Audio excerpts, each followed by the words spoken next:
Yo, welcome to my long-awaited aim routine designed from the ground up for those that are dedicated enough.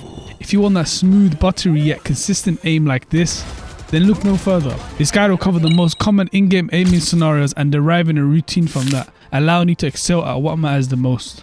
Let's begin with the most common aiming scenario, and that's getting swung on by an enemy whilst holding an angle. A lot of players struggle with microflicking and tend to overflick, but generally the goal is to let the enemies run into your crosshair. However, sometimes MFs swing out for whatever reason, or you miscalculate your flick, in turn messing up your aim. Let's jump into the range and practice that exact motion.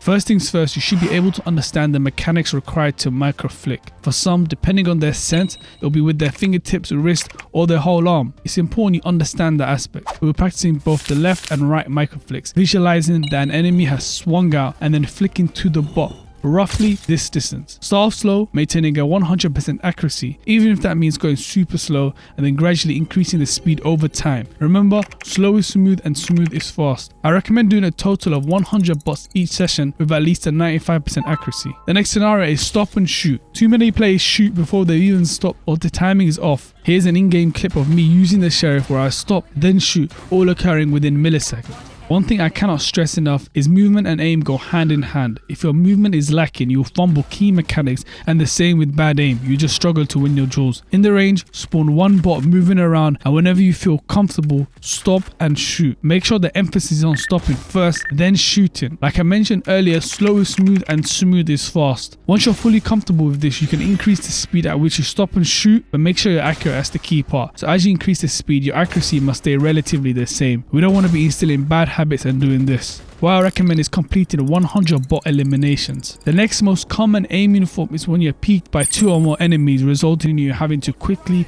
and accurately kill the first, then strafe, killing the second or the third in some cases. It's an advanced form of aiming often used by the likes of C9, Scream and Alexander. I must preface, before you do this, make sure your strafe shooting is adequate, as this routine combines several mechanics at once, so it's imperative you have a good enough understanding of each aspect. The way I recommend anyone to improve their side-to-side strafing is turning on enable shooting error at the bottom of stats, then heading to the bot over here and practice your strafing. Of course, you don't have to press the opposite key, also known as counter strafing, to stop your agent, as it's not required in Valorant, and there have been several other content creators who have fully debunked this. When doing this task, you should not be seeing any blues in the graph, as that indicates you are moving and shooting, which is a big no-no. If this is too challenging, then it's a sign your timing when strafing is lacking. Simply take it slow, make sure you fully understand the mechanics required, then implement shooting once you are fully comfortable. Eventually, you should get to a point where you can effortlessly strafe side to side, even strafing twice or thrice in one direction while still being accurate. For this task, I highly recommend using a simple metronome. Reason being is, it makes it much easier to follow a rhythm and condition yourself to strafe at the optimum speed, which I found to be 120 beats per minute